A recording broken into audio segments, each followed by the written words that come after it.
পুজো এসে গেল বলেই চলে, আর সেই সূচনার অন্যতম চিহ্ন খুঁটি পুজো। কলকাতার ক্লাবে ক্লাবে এখন উৎসবের আগমনী ধ্বনি মাতৃবন্দনার প্রথম পর্ব। সত্যম নিউজের ক্যামেরা পৌঁছে গেছে শহরের নানা প্রান্তে।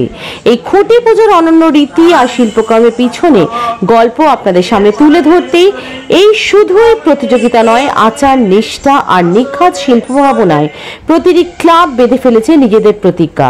এই বছরের সেরা কিছু উপস্থাপনা করবে তারা আপনাদের জন্য।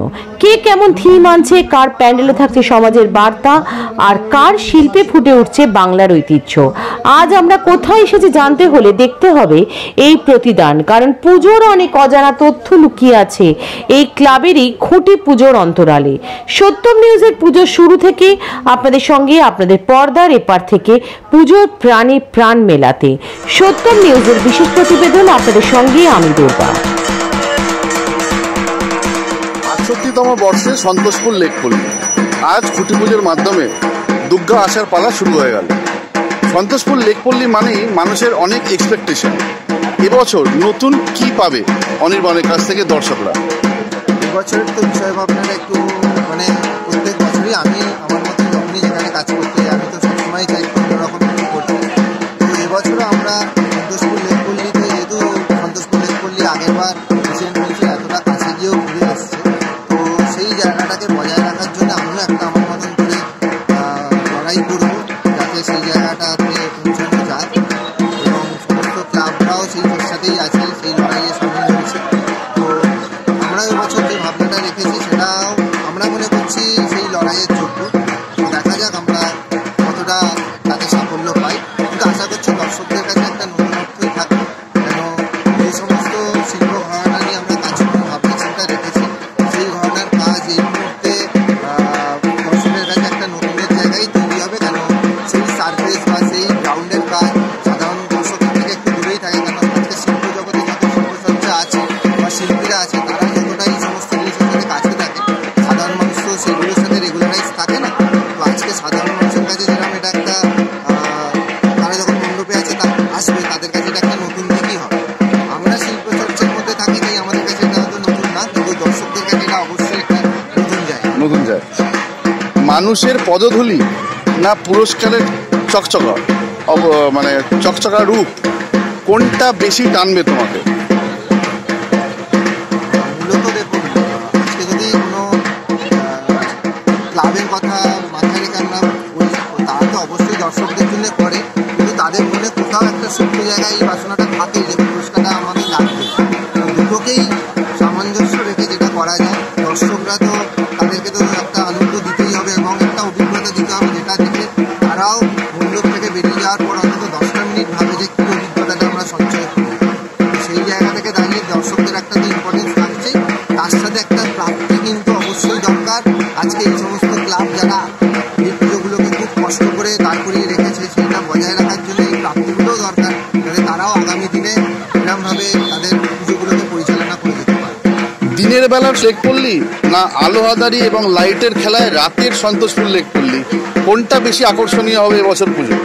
না, এবছর যেহেতু আমাদের বর্ষা মাথায় আছে, তো আমার মূলত স্ট্রাকচারটা কনসিল হবে, তো সেক্ষেত্রে দিন রাত সন্তোষপুর লেকপল্লীর পুজোর ভিতরের আঙিনা একই থাকে।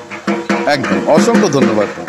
দুর্গা পুজো নিয়ে যখনই আলোচনা হয়, আজকে একটা নতুন তথ্য উঠে এলো, অসম লড়াই, কি বলবেন? দেখুন, লড়াই তো সবসময় হয়, লড়াই কখনো অসম হয়, সম হয়। অ্যাকচুয়ালি দেখুন, একটা ঘটনা আমি একটু আগেও বলছিলাম যে কলকাতায় 2800 কাছাকাছি দুর্গা পুজো হয়, বড়ো বাজেট, অর্থাৎ 40 লাখের উপরের বাজেটের পুজোর সংখ্যা হাতে গোনা 10 থেকে 15, আর 40 লাখ বা 20 থেকে 40 লাখের মধ্যে পুজোর সংখ্যা প্রায় আপনার 50%। তারপরে রইল বাকি 50%, যদি ওটা 5% হয়, বাকি 45% আপনার বিলো 20 লাখের পুজো হয়। পুজোর নান্দনিক দিক সবাইকারই থাকে, যে একটু কম বাজেটের পুজো বা বড় বাজেটের পুজো ওরা কোনো ব্যাপার নয়। জায়গার উপর অনেক সময় নির্ভর করে, বড় মাঠ হলে বড় জায়গা, বড় পুজো। এবং দেখুন, এক একটা পুজোর বাজেট এক এক সময় এক এক রকম হয়। কোনো সময় দেখুন সেই পুজোটা 100 বছর বা 75 বছর বা 50 বছর বা 60 বছর হচ্ছে, তাদের আবার যখন পরবর্তী বছরে তাদের বাজেটটা আমরা কমে যাবে। এটা একটা দিক, এটা অসমতাই বলবো না, আমি ঠিক সেই হচ্ছে অনেক আমি জানি কম বাজেটের দুর্গাপুজো তো অ্যাকচুয়ালি মিলন মেলা। তো এই মিলন মেলা এবং পুজো এটাই তো মানে সর্বাত্মক হওয়া উচিত। এখানে প্রাইজ দিয়ে কি বিচার হয়? না, প্রাইজ নিয়ে ভালো প্রশ্ন করেছেন। দেখুন, দুর্গা পুজোটা শুধুমাত্র এখন আর কোনো উৎসব নয়। দুর্গা পুজোটা এখন বাংলার জিডিপির প্রায় 4 থেকে 5%, 70,000 কোটি টাকা। আমি 2013 সালে হিসেব করছি, তারপরে যদি কোনো শ্রমিক অনেক বেড়ে যাবে বলে আমার ধারণা। তো সেটা তো একটা কলকাতা দুর্গা পুজোর সাথে বাংলার অর্থনীতি জড়িয়ে রয়েছে। ফলে তার সাথে তো পুরস্কার থাকবে। আপনার যদি একটা লক্ষ্য না থাকে, তাহলে আপনি যদি গোল না করেন, আপনি মাঠে নেমেছেন গোল করবেন বলে, যদি আপনি গোলই না করতে পারলেন, তাহলে তো সেই মাঠের আমাদের বৃথা হয়ে গেল। ফলে একটা লক্ষ্য থাকে, কিন্তু গোল হয়তো 5-6 জন করে, কিন্তু বাকিরা হয়তো চেষ্টা করে, সব মিলিয়ে পুজো হচ্ছে। একদম, অসংখ্য ধন্যবাদ।